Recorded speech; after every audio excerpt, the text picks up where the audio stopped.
Salut à tous mes petits geekos, j'espère que vous allez bien. De retour de vacances, je n'avais pas posté de vidéo depuis 10 jours. Je commence mon retour avec ce unboxing test de ce micro USB Tonor TC777. Acheté sur Amazon, je ne suis pas sponsorisé, mais je vous mettrai le lien dans la description. En attendant, n'oubliez pas de vous abonner, d'activer la cloche de notification et de mettre un like si vous aimez la vidéo. Faites-le tout de suite, ça sera fait. On entame l'unboxing. Alors, la boîte, que nous réserve la boîte? Une notice. Alors, la notice avec surtout les instructions pour le brancher sur un Mac, sur un PC, mais on va voir dans une seconde vidéo, je vais vous faire un tuto pour le brancher sur votre téléphone portable Android. En effet, si comme moi vous filmez avec votre téléphone portable, eh bien vous pourrez, avec le tuto que je vous mettrai, brancher le micro et vous en servir pour faire vos vidéos. Donc dans le paquet, nous avons forcément ce micro. Alors le micro il est déjà monté, donc alors vous avez le pied donc orientable avec 3 petits pieds pour le poser comme ça. Alors attendez, je vais un peu reculer. Hop, on va enlever notre petit camarade. Voilà. Je vais vous mettre le micro au milieu. Voilà. Voilà. Donc vous voyez, écoutez, il est déjà très beau avec une petite couleur bleu marine, un peu mat, la petite bague un peu chromée. Donc le pied, ça se présente comme ça. Alors oui, évidemment, si vous le mettez pas bien, voilà, ça va pas être équilibré.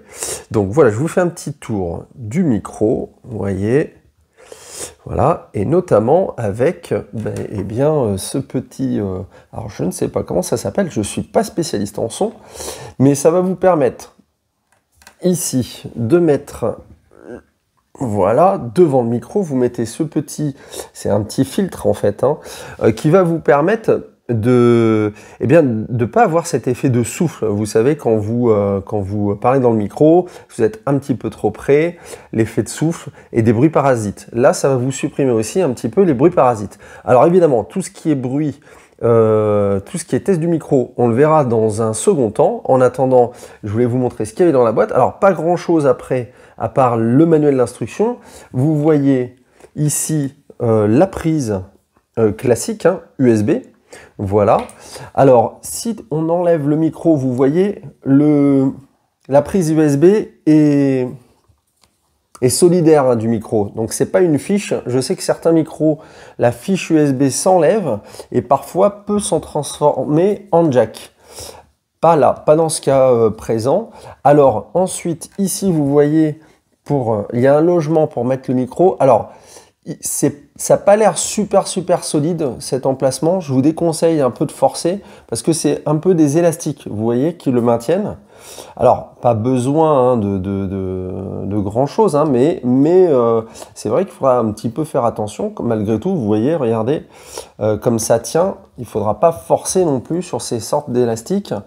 Voilà, attendez, on peut le mettre aussi comme ça. Tac, on va essayer ne pas l'abîmer. Voilà. Et un petit détail. Alors moi, quand j'ai ouvert, vous voyez le package, il était mal emballé. Vous aviez ce support qui est quand même assez dur en métal, qui a un petit peu, regardez, on le voit à l'écran, abîmé la mousse. Alors ça, c'est dommage. Petit défaut. Je vous avoue, c'est pas très grave. Je pense pas que je vais le changer, mais c'est un petit peu dommage au niveau de l'esthétique. Ça a un petit peu marqué, vous voyez, il était compressé dans le packaging. Voilà, donc voilà pour ce qu'il y a dans la boîte. Maintenant, le plus intéressant, on va voir le son, on va le tester en direct. Là, pour l'instant, je suis sur un micro cravate. On va faire la différence tout de suite avec le micro, ce micro. Et on se retrouve pour le test du son du micro. le plus important. Alors, vous pouvez voir la différence avec le micro-cravate que j'utilisais lors de l'unboxing. Vous voyez que le son est nettement meilleur. Et vous avez, alors, pas besoin de vous rapprocher, vous voyez, à 2 cm du micro pour que ça fonctionne, hein. Vous vous mettez à une quinzaine, vingtaine, même 30 cm. Le son est largement suffisant. Pour une trentaine d'euros, je suis très surpris eh bien, du rendu. Alors on ne peut pas le comparer à un Blue Yeti par exemple, ou des micros entre 100 et 150 euros, mais ça fait tout à fait le job. Si vous voulez débuter dans les streams, etc., vous pouvez le brancher évidemment à un ordinateur. Et donc voilà, le rendu est vraiment très bon pour cette catégorie de prix. Si je devais lui attribuer une note, je lui donnerais, eh bien je pense, rapport qualité-prix, un 8 sur 10. Le design, rien à lui reprocher. Le côté métal fait très quali. La mousse aussi. Le seul regret, eh bien, comme je vous ai expliqué, c'est que moi, quand j'ai ouvert la boîte, eh bien, la mousse était un petit peu déformée. Pas gênant, mais le côté esthétique, du coup, en prend. Voilà, c'est un petit peu dommage. J'espère que vous n'aurez pas cette malchance. Je vous mets le lien dans la description. J'en profite pour remercier l'abonné qui m'a offert ce micro. Merci Aline. Quelque part, tu as participé à la chaîne. En attendant, si vous avez aimé la vidéo, eh bien, mettez un pouce vers le haut. Abonnez-vous. Et activez la cloche de notification parce que je suis de retour de vacances, donc je vous prévois encore plein de contenus qui arrivent très prochainement. Prenez soin de vous et à bientôt.